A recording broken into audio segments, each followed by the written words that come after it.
우리나라에 선교사님들이 많이 들어와서 복음을 전할 때입니다. 조선조 시대 때 여러분 우리나라는 어떤 시대였느냐 하면 화장실이 없었습니다. 상수도 시설도 없고 그래서 한양에 가면 길거리가 전부 다 똥이고 뭐 오줌 누고 그랬습니다. 길거리가 벌레들 구더기들이 우글우글하는 그런 이제 도시였습니다. 그냥 그때 그런 한양이었습니다. 그러다 보니까 많이 생기는 게 뭐냐 하면 전염병이 많이 돌았습니다. 선교사님들이 우리나라에 들어왔을 때 바로 그런 환경이었습니다. 한 번도 전염병이 돌 때였습니다. 전염병이 돌 때 어떤 동네마다 사람들이 많이 죽어 나갔습니다. 자, 그런데 그때에 미국에서는 페니실린이 발명이 되었죠. 항생제가 만들어졌던 것입니다. 그래서 전염병으로 죽어가는 사람들이 많이 살아났습니다. 이제 선교사님들이 들어오면서 가지고 들어온 것이 뭐냐, 바로 페니실린 항생제였습니다.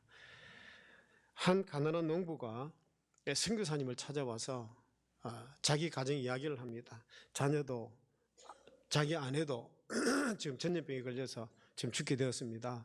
좀 살려주십시오. 혹시 좋은 귀한 약이 있으면 좀 우리 아내와 이렇게 자녀들을 살려주십시오. 그렇게 부탁을 했습니다. 그래서 선교사님은요 페니실린을 주게 됩니다. 그래서 그 페니실린을 받으면서 약값이 얼마나 됩니까? 하고 물었더니 이 선교사님이 아니요, 그냥 공짜입니다. 무료입니다. 그냥 가져가셔서 어쨌든 가족을 살리십시오. 그러면서 주었습니다. 근데 이 가난한 농부가 그 페니실린을 받아가면서 무슨 생각을 하느냐 하면, 아니 세상에 사람을 살릴 수 있는 약은 비싸고 너무 귀한 약인데, 아니 공짜로 이렇게 무료로 주는 약, 이거는 별로 효과가 없을 거야. 이 선교사님이 틀림없이 나에게 거짓말 하는구나, 나를 속이는구나, 이런 생각이 드는 거죠. 그래서 선교사님이 그 농부가 가는 길을 가만히 쳐다보고 있으니까 이 페니실린을 가지고 나가다가 밖에 가서는요, 밖에다 던져놓고 발로가 지근지근 밟아버리는 거예요. 왜 그랬겠습니까? 엉터리 약을 줬다는 거죠. 이 약 먹여봐야 정말 사람을 살릴 수 있는 약은 비싸고 귀한 약인데 어떻게 공짜로 줄 수 있느냐, 그런 생각이 들었던 것입니다. 여러분, 가족을 살릴 약을 달라고 했더니 어떻게 헤엄도 없는 그런 약을 주냐. 여러분, 참 만남의 축복이 얼마나 귀하고 좋습니까? 그런데 그 선교사님 만났을 때 그 귀한 약을 아멘으로 받고 사랑으로 받아서 그 가족들에게 먹이면 가족들이 살아날 수 있는데, 근데 그걸 받는 순간에 어떻게 비싼 약을 공짜로 주냐, 무료로 주냐, 그러면서 그 약을 넣으면서 필요 없는 약이라고, 효염 없는 약이라고 지근지근 밟아버리는 그런 가난한 농부의 그 마음. 여러분, 그 가난한 농부가 어떤 생각을 했을까요? 야, 참 나를 시험 들게 하네. 아마 이런 생각이 틀림없이 들었을 것입니다. 여러분, 어떤 의미에서 사람은요, 일생 동안 살아가면서 시험을 치르면서 살아갑니다. 시험을 치면서 살아갑니다. 경우에 따라서는 유치원, 또 뭐 초등학교, 대학교, 뭐 대학원 취직, 여러분 가만히 생각을 해보면 시험을 얼마나 많이 쳤습니까? 그래서 저도 한때는 시험 좀 안 치면 좋겠다. 시험 안 치고 그럴 때가 없을까? 그런데 마지막 시험이라고 생각했던 적이 있었습니다. 그런데 그 시험 치고 나서, 자격증 시험 치고 나서 또 세월이 지나니까 시험 칠 일이 또 생기더라고요. 여러분, 우리가 이 땅에 살아가면서 시험이 없는 세상 만났으면 좋겠다 그러지만 사실 그렇지 않습니다. 살면서 다 그런 시험이 있습니다. 그런 시련이 있습니다. 시험의 의미를 한번 생각해 보십시다. 시험이라는 것은요, 첫 번째는요, 미래지향적인 의미가 있습니다. 보다 나은 미래를 위해서 이 시험이 주어진다는 것입니다. 보다 나은 것, 보다 새로운 것을 창조하기 위해서 우리에게 주어지는 것이 뭐냐? 바로 시험이다라는 것입니다. 여러분, 옛날에 뭐 민방위 훈련, 지금도 민방위 훈련 합니다만은 옛날에는 민방위 훈련을 자주 했습니다. 그래서 민방위 훈련하면 이제 직장 생활 하던 사람도 사무실에서 잠깐 이렇게 일 놓고 이렇게 자리도 피하기도 하고 뭐 그랬습니다. 그런데 어느 틈엔가 나이가 들어가니까 민방위 훈련 오지 말라고 아예 통보도 오지 않습니다. 민방위 훈련이 없다, 젊었을 때는 참 귀찮다, 힘들다 이렇게 생각을 했는데 나이가 많아져서 어느 날부터 나오지 말라는 소리를 들으니까 섭섭한 거죠. 나이가 들어서 민방위 훈련을 못 받는다는 것은 다시 말하면 별 볼 일 없는 사람이다, 뭐 이런 이야기가 되는 것입니다. 생각하면 이것이 다 무엇을 의미하는 것이겠습니까? 시험이 있다는 것은요, 젊었다는 것을 뜻하는 것입니다. 다시 말하면 아직도 미래가 있고 앞으로 내가 나아갈 어떤 가능성이 있다는 것을 의미를 하는 것입니다. 그래서 시험이라고 하는 것은 새로운 미래를 향한 출발에 꼭 시험이 있는 것입니다. 여러분, 시험을 치르고 이제는 그 시험이 없다 그러면 모든 것이 다 끝난 것입니다. 예수님께서도 만백성을 구원하시는 이 놀라운 역사를 이루시려고 맨 먼저 당하신 것이 뭡니까? 바로 십자가의 시험이었습니다. 그런 일이 있은 후에 큰 역사를 이루시게 되는 것입니다. 여기에서 우리는 시험의 의미가 어디 있는가를 깊이 깨달아야 됩니다. 시험의 의미는 바로 미래가 있고 또 다른 가능성이 있다는 것을 말씀을 합니다. 두 번째, 시험이라고 하는 것은 생명의 의미가 있습니다. 이 생명이 있다. 여러분, 죽은 믿음, 죽은 생명은요 관심이 없습니다. 사탄도 죽은 믿음을 가진 자에게는 아예 관심이 없습니다. 그런데 내가 시험을 당한다, 내가 시험이 있다, 시험이 많다 하는 것은 뭐냐 하면 아직도 내게 생명이 있다, 내가 아직도 살아있다고 하는 이것이 증거인 것입니다. 그래서 시험이라고 갖는 의미는 뭐냐 하면 생명의 의미가 있다는 것입니다. 그래서 시험은 보다 더 진솔한 세계로 향하는 생명의 약동이라 말씀을 드릴 수가 있습니다. 그래서 사도 바울이 이런 고백을 합니다. 디모데후서 3장 12절 같이 읽어보십시다. 무릇 그리스도 예수 안에서 경건하게 살고자 하는 자는 박해를 받으리라. 박해를 받으리라. 여러분, 되는 대로 사는 사람은요 핍박이 없습니다. 그저 이렇게 적당하게 살아가는 사람에게는 핍박이 없습니다. 그런데 진실되게 어렵게 정직하게 바르게 살아보려고 하다 보니까 여러 가지 시험을 당하더라는 말입니다. 다시 말해서 생명이 있기 때문에 그래서 시험을 당하게 된다 하는 것입니다. 그리고 세 번째는요, 자유의 의미가 있습니다. 다르게 말씀을 드리면요, 이 선택의 의지가 있다, 선택의 여지가 있다, 이렇게 말씀을 드릴 수가 있습니다. 다시 말하면 내가 시험을 당할 때 내가 어떤 새로운 선택을 하게 되는 거죠. 내가 이 길로 가려고 하다가 시험을 당하면 내가 또 다른 길을 선택할 수 있는 여지가 있게 되는 것입니다. 자, 여러분, 우리가 시험을 당하면 잘못된 편견을 갖게 됩니다. 우리가 이런 잘못된 생각을 좀 갖게 됩니다. 그게 뭐냐면 첫 번째는요, 이 시험 자체에 대해서 도전하는 마음이 생깁니다. 도전하는 마음이라고 하는 것은 이런 의미가 있습니다. 왜 내게도 이렇게 시험이 많은가? 왜 남달리 다른 사람에게는 없는데 왜 내게는 이렇게 시험이 많은가? 이런 불평을 하게 되는 것이죠. 그런데 여러분, 사실 알고 보면 불평할 것 하나도 없습니다. 왜냐? 그 시험을 넉넉히 치를 만한 충분한 능력이 내게 있다면 무슨 시험이 들었겠습니까? 내가 그 시험을 이기면 그 시험은 아무것도 아닌 것입니다. 반면에 지면 내게 해로운 것입니다. 자, 그러고 보면 시험 자체에 대해서 도전할 것도 아니고 불평할 것도 아닙니다. 문제는 뭐냐면 내가 시험을 당할 때에 넉넉히 이길 수 있는 그런 능력이 내게 있으면 그 시험은 내게 아무것도 아니라는 거죠. 문제는 내가 그 시험을 당할 때 이길 수 있는 어떤 넉넉함이 없고 그런 능력이 없으니까 내가 불평이 나오고 원망이 나오게 되는 것입니다. 여러분, 본래 시험이란 합격자를 얻기 위한 것이지 사람을 낙제시키려고 치르는 실험이 아닙니다. 시험은 합격자를 위한 것입니다. 따라서 합격을 못했다면 나 자신의 능력 때문이지 누구의 이런 것이 아니라는 것입니다. 언제나 문제는 나 자신에게 있다 하는 이야기를 말씀을 드리는 것입니다. 그래서 오늘 본문에 보면 이렇게 지적을 합니다. 야고보서 1장 2절 말씀을 같이 읽어보십시다. 내 형제들아, 너희가 여러 가지 시험을 당하거든 온전히 기쁘게 여기라. 여러 가지 시험을 당하거든 뭐 하라고요? 온전히 기쁘게 여기라 말씀을 합니다. 여러분, 우리가 능력을 갖추어서 자신만만한 사람은 어떤 시험을 당해도 어떤 어려움을 당해도 그것을 넉넉하게 이길 수만 있으면 그것은 아무 문제 될 것이 없습니다. 오히려 그 시험이 나의 나됨을 자랑할 수 있는 그런 계기가 되는 것입니다. 그래서 온전히 기쁘게 여기라 이렇게 말씀을 하는 것입니다. 그런데 왜 기뻐하지 못합니까? 기뻐하지 못하는 이유가 뭐냐 하면 내가 그 시험을 넉넉히 이길 수가 없기 때문에 그래서 내가 이제 불평이 나오게 되는 것입니다. 내가 감당할 수 있으면 그 시험은 아무것도 아니라는 이야기입니다. 두 번째 편견이 뭐냐 하면 내가 스스로 이거는 시험이고 이거는 시험이 아니다라고 판단하는 것입니다. 사실 알고 보면요, 내가 살아가는 모든 것이 다 시험입니다. 시험 아닌 것이 없습니다. 그런데도 우리는 스스로 이것은 시험이다, 이것은 시험이 아니다라고 스스로 판단한다는 것입니다. 다시 말하면 내가 주관적으로 이건 시험이고 이건 시험이 아니다라고 그렇게 판단하는 것입니다. 자, 여러분, 우리가 예를 들어서 이렇게 한번 생각해 볼 수 있습니다. 우리는요, 성공하면 복 받았다 그러고 내가 실패하면 시험에 들었다, 그렇게 말을 합니다. 자, 이런 생각을 해보면 성공이 더 큰 시험이 될 수도 있다는 것입니다. 뿐만 아니라 억울한 말을 듣고 굴욕을 받으면 내가 시험에 들었다, 내가 괴롭습니다, 이렇게 말을 합니다.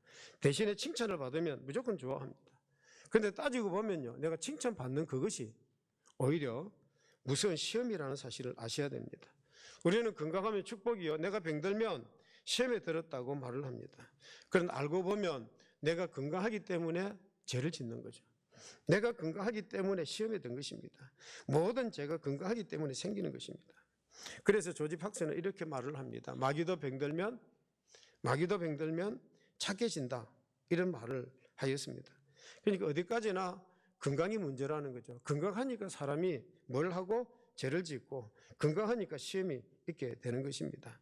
어떤 분들이 자동차를 무사고로 운전하는 어떤 분에게 비결이 뭡니까 하고 물었습니다. 그랬더니 이분이 뭐라고 대답을 하느냐 하면 푸른 파란불을 조심해라. 빨간불은 무조건 켜야 되지 않습니까? 그런데 파란불은 뭡니까? 파란불이 바뀌면 빨간불로 바뀌는 것입니다. 그 문제는 푸른 신호등입니다. 푸른 신호등이 켜졌다고 할 때 이게 줄다름 치다가 사고가 나는 것입니다. 저는요, 어떤 사거리에서 제가 부산에 고신어려원에 갔다가 그 고신어려원에서 이렇게 딱 내려오면 이게 비탈길입니다. 그래서 그 신호등에 빨간불이라서 저는 딱 서 있었습니다. 그리고 그 옆에 차도 바로 섰습니다. 그런데 신호등이 빨간불에서 푸른 신호등으로 싹 바뀌는데요, 저는 조금 기다리고 있었습니다. 근데 제 옆에 있는 차가요, 신호등이 바뀌자마자 그대로 악셀레터 밟고 칵 나갔는데 그 왼쪽에서 아직도 신호등이 바뀌지 않았다고 생각을 하고 그대로 달려온 거예요. 그런데요, 순식간입니다. 그 몇 초도 안 걸렸어요. 둘이서 그대로 박는데 제가 깜짝 놀랐습니다. 순간적인 사건이었습니다. 그러니까 이 푸른 신호등을 조심하라는 말이 그 말인 것 같아요. 여러분, 넓은 길이 열렸습니까? 그것은 함정입니다. 넓은 길은요, 지옥으로 가는 길입니다. 오히려 좁은 길, 험한 길을 택하는 것이 그리스도인의 정도요, 그리스도인의 생활이라는 것입니다.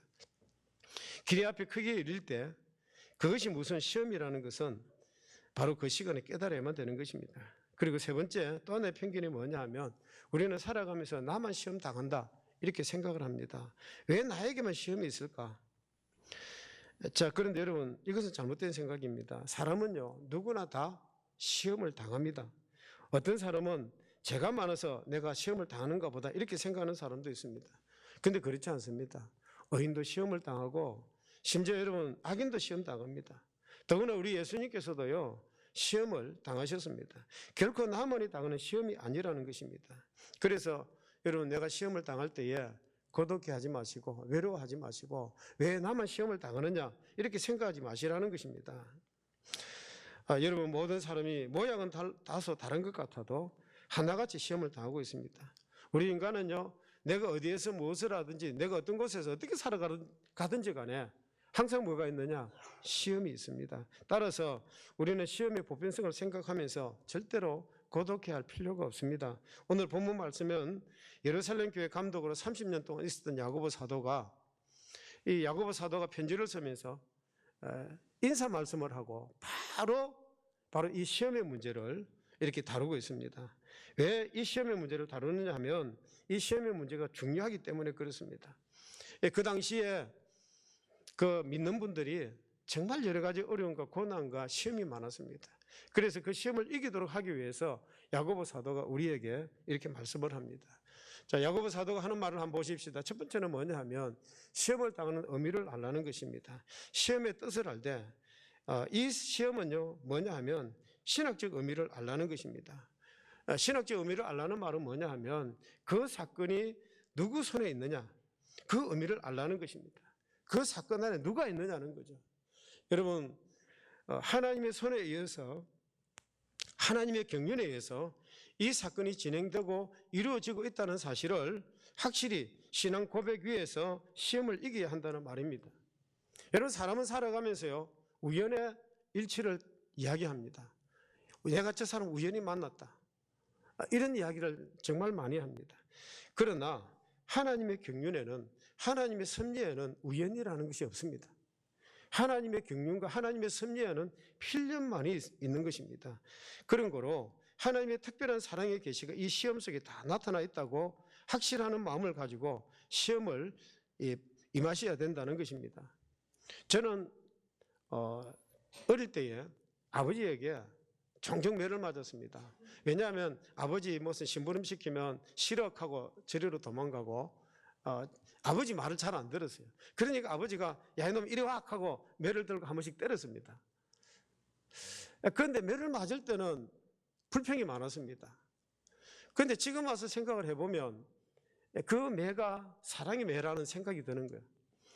아버지가 나를 미워서 때린 것이 아니라 나를 사랑하기 때문에 그 매를 들고 저를 때린 거죠.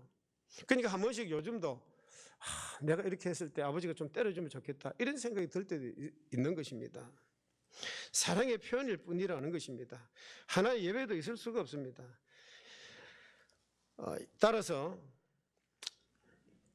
우리가 이런 믿음을 가지고 대할 때에 그 의미를 내가 바로 깨달을 수 있지 않겠느냐 하는 것입니다.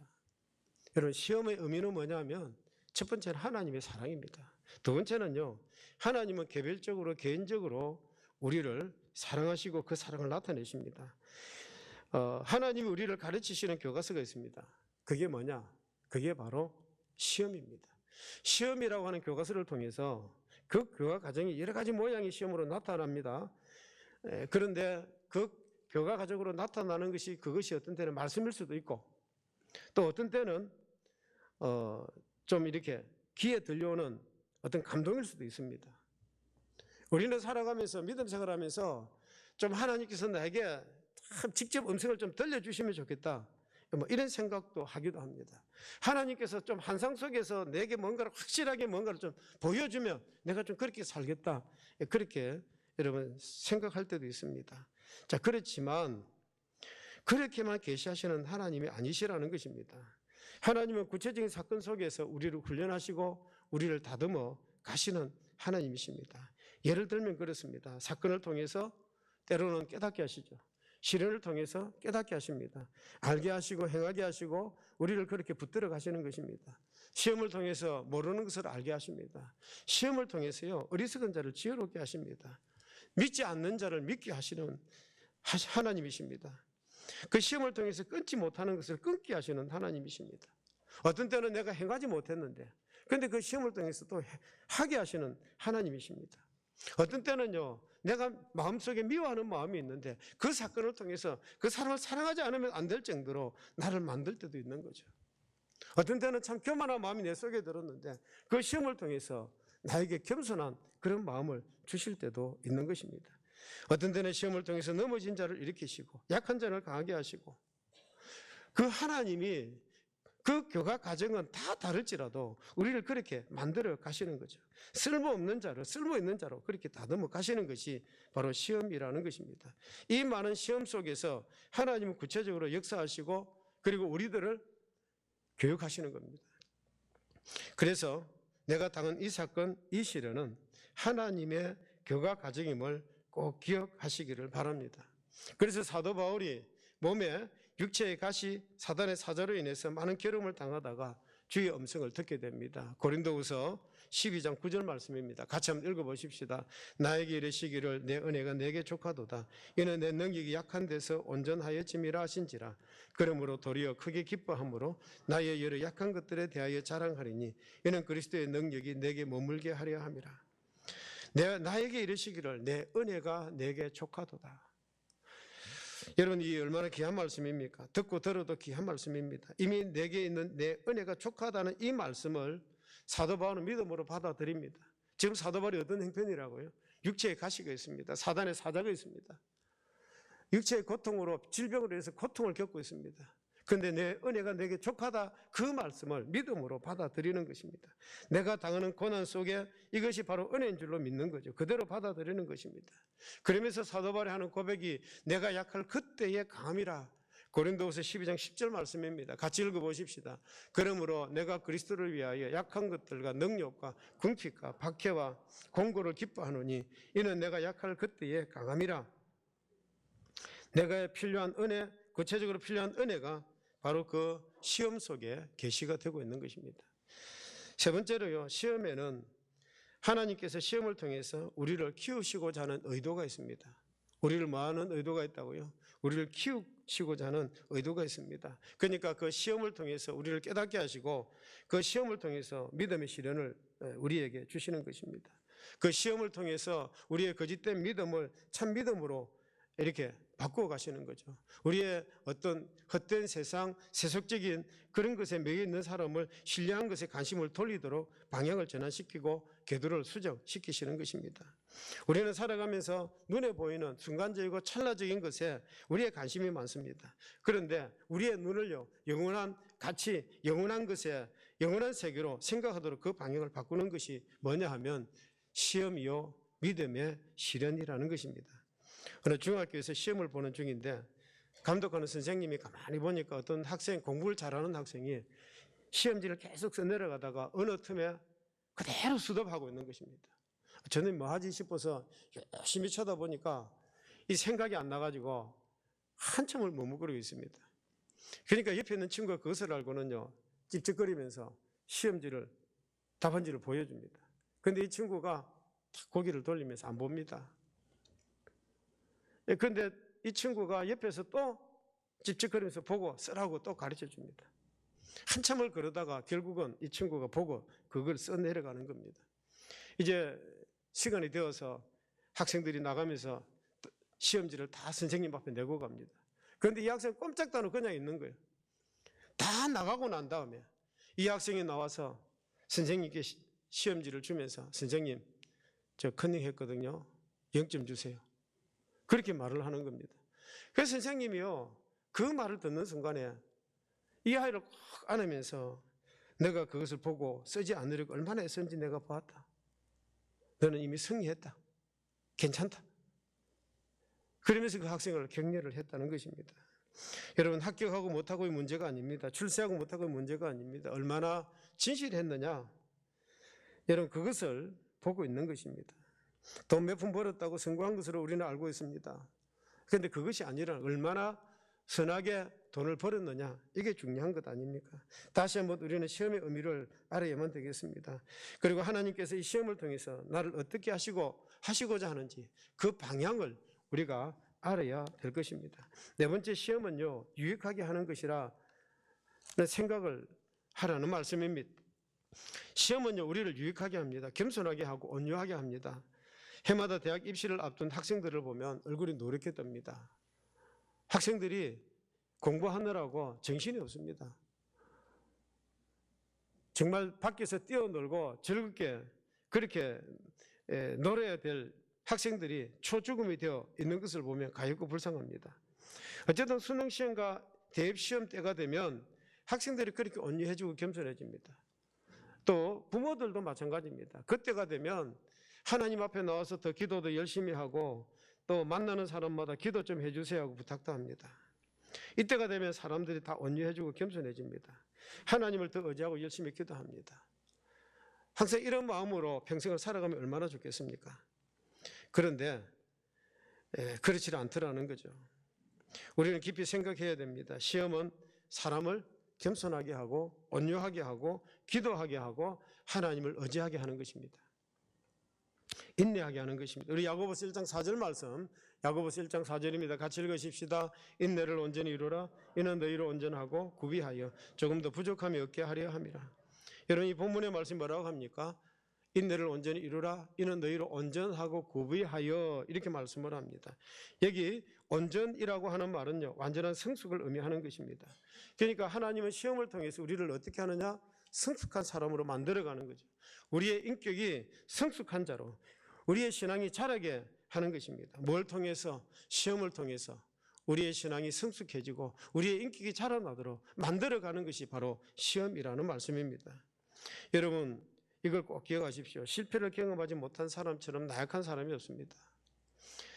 인간은 실패를 경험하면서 성장하고 실패를 경험하면서 더 건강해지고 강해지는 것입니다. 자, 실패 없이 일사천리로 성공했다는 사람은 정말 위험한 사람입니다.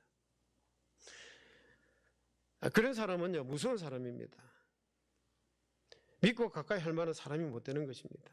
그런데 살아가면서 보니까 사람이 실패한 사람, 인생의 쓴맛을 맛본 사람, 그런 사람은 가까이 해보면요, 진짜 신뢰가 가는 거야. 믿을 만한 사람이더라고요. 우리는 많은 실패를 겪으면서 우리가 얼마나 깊이 그리고 넓게 높게 성장하는 것을 잘 알고 있습니다. 우리 야고보서 1장 4절에 보면 이는 너희를 온전하고 구비하여 그랬는데, 구비하여라고 하는 이 단어는요, 완전 무장하다 이런 의미가 있습니다. 그러니까 아주 온전한 몸이 된다는 이야기입니다. 다시 말하면 그 구비하여라는 말은 내가 더 활동적이고 능력 있게 유능하게 한다는 말입니다. 따라서 하나님께서 너희로 온전하고 구비하여, 이 말은 시험을 통해서 우리를 유능하게 하고 우리의 인격이 성장하고 우리의 신앙이 더욱 자라날 수 있도록 그렇게 갖춰간다 하는 말씀입니다. 그리고 마지막 5번째로 야고보는 이렇게 말씀을 합니다. 시험에는 미래에 대한 약속이 있다는 사실입니다. 야고보서 1장 12절입니다. 12절 말씀 같이 읽어보십시다. 시험을 참는 자는, 이는 시련을 견뎌낸 자가 주께서 자기를 사랑하는 자들에게 약속하신 생명의 면류관을 얻을 것이기 때문이라. 여러분, 무슨 말씀을 합니까? 시험을 이긴 후에는 뭐가 약속되어 있다고요? 생명의 면류관을 얻을 것이라. 생명의 면류관이 준비되어 있습니다. 누구를 위해서? 시험을 잘 이긴 여러분들을 위해서 생명의 면류관이 준비되어 있는 것입니다. 여러분, 어려운 시험을 잘 보았을수록 자랑거리가 많습니다. 여러분, 취직시험을 몇백 대 1로 통과하고 나면 그것은 자자손손 자랑거리가 되는 거죠. 내가 어려운 시험을 다 하고 나면 그것이 훈장이 따로 필요 없습니다. 그 어려운 시험을 이기고 승리했기 때문에 그것이 바로 훈장이 되고 명예가 되고 영광이 되는 것입니다. 그래서 성경은 말씀을 합니다. 시험을 만나거든 온전히 기쁘게 여기라. 내가 이 시험을 긍정적으로 대하고 적극적으로 대할 때 그리스도께서 함께 하시고 또 성령이 함께 하시며 말씀의 능력이 함께 할 것입니다. 여러분, 어려움이 있습니까? 시련이 있습니까? 오히려 시험을 시련을 축복으로, 이제는 축복을 사명으로 받아들일 수 있는 여러분 되시기를 바랍니다. 시험은요, 우리를 넘어뜨리려고 오는 것이 아닙니다. 오히려 하나님은 이것을 통해서 우리를 더 잘되게 하시고 유익하게 하시고 우리에게 생명의 면류관을 주실 것입니다. 다시 한번 이 말씀에 우리의 마음을 기울이시고 여러 가지 시험을 만나거든 온전히 기쁘게 여기시고 옳다 인정하심을 받아 생명의 면류관을 받아 누리시는 여러분 되시기를 주의 이름으로 축원합니다.